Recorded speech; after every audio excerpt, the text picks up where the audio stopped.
साल 2014 में विजय शंखनाद युवा संगम के दौरान मैंने मेरे दिल की बात आप सबके सामने रखी थी। मैं 2014 की बात कर रहा हूं और मेरी आत्मा कहती है आज का दिवस उसे फिर से दोहराने का दिवस है।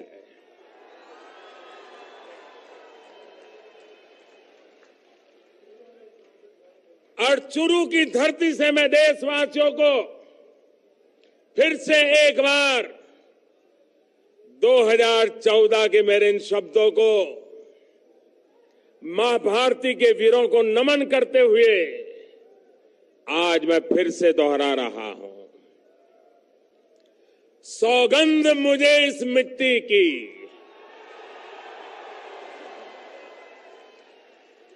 सौगंध मुझे इस मिट्टी की, मैं देश नहीं मिटने दूंगा। मैं देश नहीं रुकने दूंगा। मैं देश नहीं झुकने दूंगा।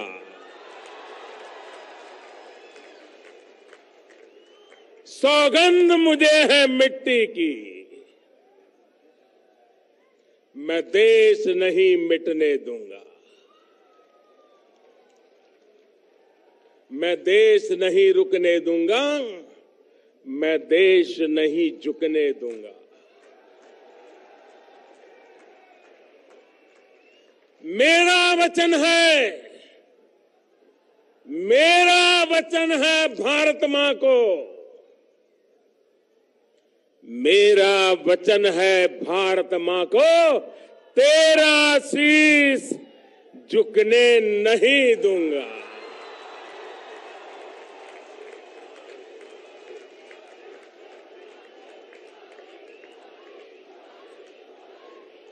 सौगंध मुझे इस मिट्टी की,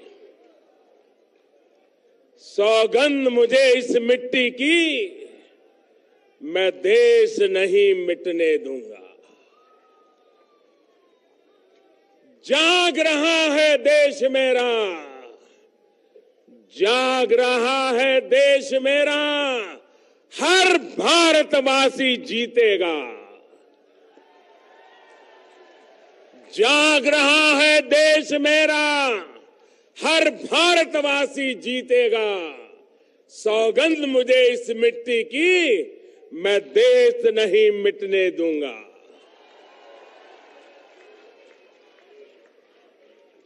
हमें देशवासियों, हमें फिर से दोहराना है और खुद को याद दिलाना है। हमें फिर से दोहराना है और खुद को याद दिलाना है। न भटकेंगे, न अटकेंगे, कुछ भी हो हम देश नहीं मिटने देंगे। सौगंध मुझे इस मिट्टी की, मैं देश नहीं मिटने दूंगा। मैं देश नहीं रुकने दूंगा। मैं देश नहीं झुकने दूंगा। साथियों,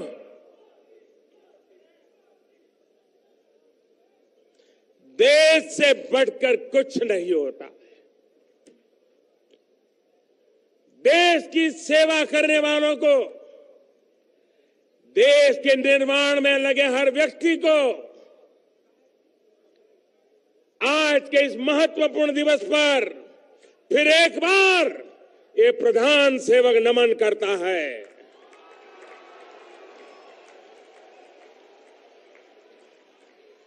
कल आपने भी देखा होगा कि आजादी के 70 वर्ष बाद राष्ट्र रक्षा के लिए प्राण न्योछावर करने वाले हमारे अमर शहीदों की याद में देश को राष्ट्रीय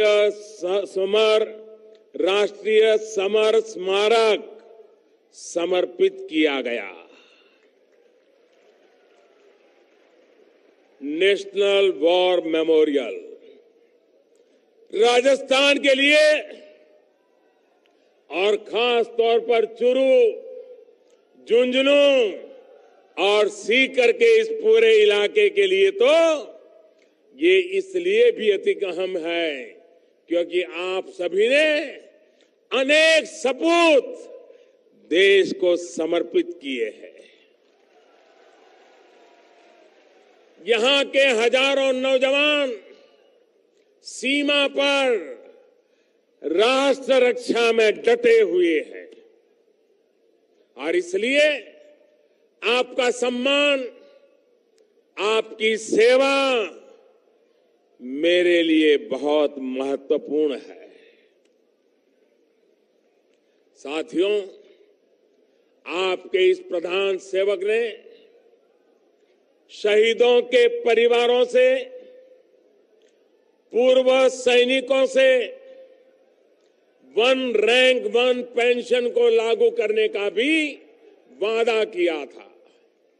मुझे खुशी है कि चूरू और राजस्थान के हजारों परिवारों सहित देश भर के 20 लाख से अधिक सैनिक परिवारों को वन रैंक वन पेंशन का लाभ मिल चुका है।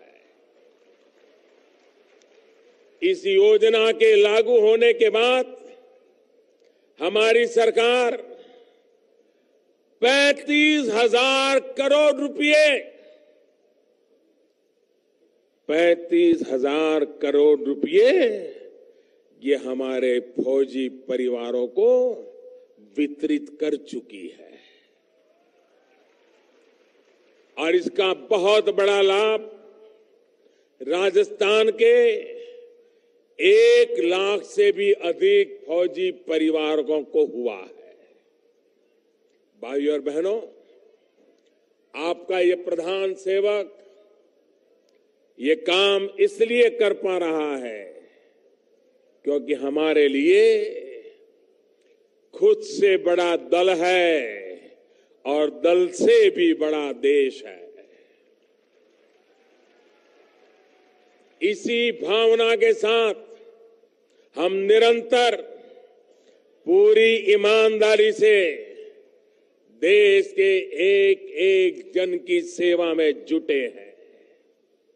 साथियों, जय जवान, जय किसान, जय विज्ञान, इन भावनाओं को साथ लेकर हम आगे बढ़ रहे हैं। मुझे खुशी है कि 2 दिन पूर्व देश के इतिहास में किसानों के लिए बनाई गई सबसे बड़ी योजना की शुभ शुरुआत हुई है। बाबा गोरखनाथ का तो इस भूमि से भी नाता रहा है। उनके आशीर्वाद से यूपी के गोरखपुर से प्रधानमंत्री किसान सम्मान निधि को लॉन्च किया गया। एक बटन दबाते ही देश भर के 1 करोड़ से अधिक किसानों के बैंक खाते में 2,000 रुपये की पहली किस्त पहुंच गई है और बाकियों को भेजने का काम तेज गति से चल रहा है। साथियों, जो रुपये सीधे मोदी सरकार देश के 12 करोड़ से ज्यादा छोटे किसान परिवारों को देने वाली है, उसमें चूरू और राजस्थान के भी 50 लाख से अधिक किसान परिवार शामिल है। 50 लाख किसान परिवार। लेकिन मेरे भाइयों बहनों, खास करके राजस्थान के मेरे किसान भाइयों बहनों, दुख की बात यह है कि परसों जिन 1 करोड़ से अधिक किसान परिवारों को मोदी सरकार की तरफ से सीधी मदद की पहली किस्त पहुंची, उसमें चूरू का, राजस्थान का एक भी किसान परिवार नहीं है।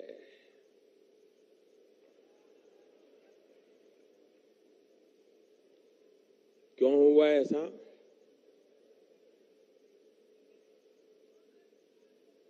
इसलिए हुआ क्योंकि यहां की सरकार ने अभी तक केंद्र सरकार को लाभार्थी किसानों की सूची ही नहीं भेजी है। उत्तर प्रदेश ने भेजी, बिहार ने भेजी, महाराष्ट्र ने भेजी, गुजरात ने भेजी, तमिलनाडु समेत अनेक राज्यों ने सूची भेजी, लेकिन राजस्थान की कांग्रेस सरकार से किसानों की लिस्ट मिलने का हमें आज भी इंतजार है। मैं राजस्थान की कांग्रेस की सरकार को इस चूरू की धरती से, राजस्थान की भूमि पर आकर के आग्रह पूर्वक विनती करता हूं कि वो किसानों के हित के लिए हमने जो योजना शुरू की है, इस योजना को रोकने का प्रयास न करें, राजस्थान के किसानों का नुकसान न करें। आप मुझे बताइए भाइयों, राजनीति अपनी जगह पर है, लेकिन किसानों का हक रोकना चाहिए क्या? रोकना चाहिए क्या? अगर दिल्ली सरकार देती है तो मिलना चाहिए, नहीं मिलना चाहिए? अगर किसानों के जेब में पैसा आएगा, खर्चा करेगा, तो राजस्थान का भला होगा कि नहीं होगा? राजस्थान के किसान का भला होगा कि नहीं होगा?